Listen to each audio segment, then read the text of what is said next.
নমস্কার। আজ ৯ই মার্চ। আধ্যাত্মিক চিন্তা চেতনা সাধক, অসংখ্য দেহতত্ত্ব, জারি, বাউল, মারফতি, ধুয়া, মুর্শিদি গানের স্রষ্টা, মরমী কবি পাগলা কানাই ওরফে কানাই শেখের জন্মদিন।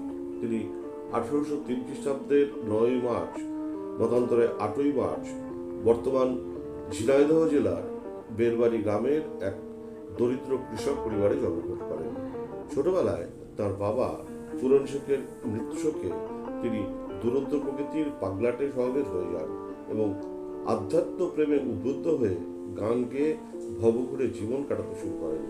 খেয়ালিপনার জন্য লোকে স্নেহবশত তার নামের সাথে পাগলা উপনাম যুক্ত করে দেন। সে অবস্থায় তার মা মোমেনা খাতুন তাকে তার এক আত্মীয়ের বাড়িতে পাঠিয়ে দেন।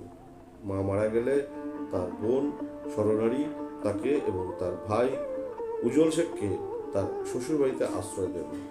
বোনের বাড়ির সচ্ছলতার কারণে তার গান গাওয়ার সুবিধা হয়। তিনি বোনেদের রাখালি করতেন আর গান বেঁধে তাতে সুর লাগাতেন। তারপর সেই গান আপন মনে গলা ছেড়ে গাইতেন। গরু চড়াতে চড়াতে তার সৃষ্টি ধোয়া জারি গান শ্রোতাদের মুগ্ধ করত। ক্রমশ তিনি অস্থির পাগল স্বাভাবিক হয়ে কোথাও তিনি বেশি দিন থাকতে পারতেন না।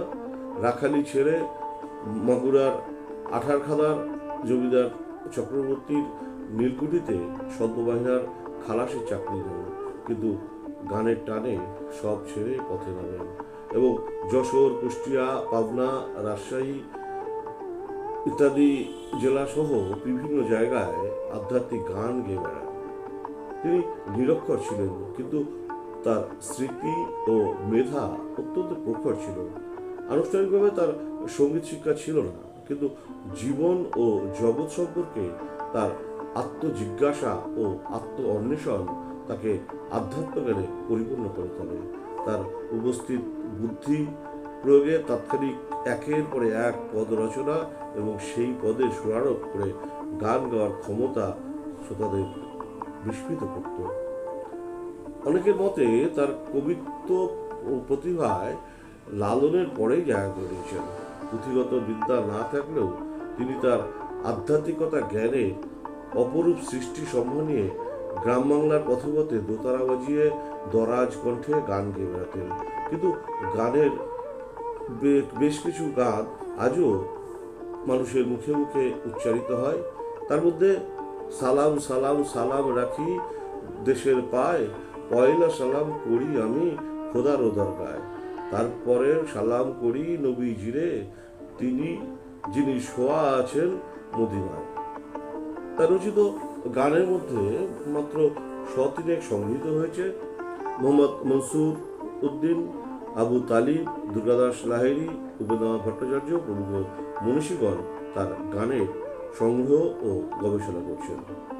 তিনি গ্রামের বক্তব্যে কিছুদিন পড়াশোনা করেছিলেন, কিন্তু চঞ্চল স্বভাবের জন্য লেখাপড়া করতে পারেনি। এ বিষয়ে তার রচিত একটি গানে তার স্বভাবসুলভ অভিব্যক্তি খুঁজে পাওয়া যায়।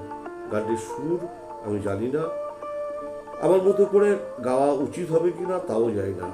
অজ্ঞাতবশত ভুলের জন্য ক্ষমা চেয়ে নিচ্ছি পাগলা কানাই সঙ্গীত একাডেমির কাছে।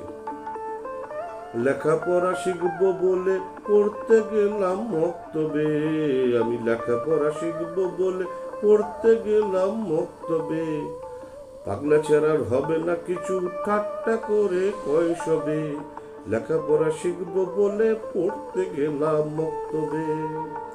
ছাড়া বলে কিরে তারুম তুরুম, মারে সবাই গর্ব গুরুম, কিরে তারুম তুরুম, বাপ এক গরিব চাষা সাওয়াল তার সর্বনাশা, বাপ এক গরিব চাষা সাওয়াল তার সর্বনাশা, লেখাপড়া শিখব বলে পড়তে গেলাম মক্তবে। সে আবার পড়তে আসে কেতাব কোরআন ফেকা, সে আবার পড়তে আসে কেতাব কোরআন ফেকা, পাগলা কানাই কয় ভাই রে পড়া হলো না শেখা, পাগলা কানাই কয় ভাই রে পড়া হলো না শেখা, লেখাপড়া শিখব বলে পড়তে গেলাম মক্তবে, আমি লেখাপড়া শিখব বলে পড়তে গেলাম মক্তবে। তিনি 1892 খ্রিস্টাব্দের মতান্তরে 1889 খ্রিস্টাব্দের 12 জুলাই সৃষ্টিস্থান ত্যাগ করেন। ঝিন্দায়ে পাগলা কানাই স্মৃতি সংরক্ষণ পরিষদ তার সৃষ্টির গবেষণা এবং প্রচারের জন্য কাজ করে চলেছেন। পাগলা কানাই সঙ্গীত একাডেমি অনেক প্রতিবন্ধকতার মাঝেও তার গানের নিয়মিত চর্চা করে যাচ্ছেন। মরমী কবি পাগলা কানাইকে জন্মদিনে জানাই বিনম্র শ্রদ্ধা, এবং আজকের দিনটি যে সকল উজ্জ্বল তারকা স্মরণীয় করে রেখেছেন তাদেরও জানাই সশ্রদ্ধ প্রণাম। আবার প্রতিদিনের শ্রোতাদের জানাই আন্তরিক ধন্যবাদ। নমস্কার।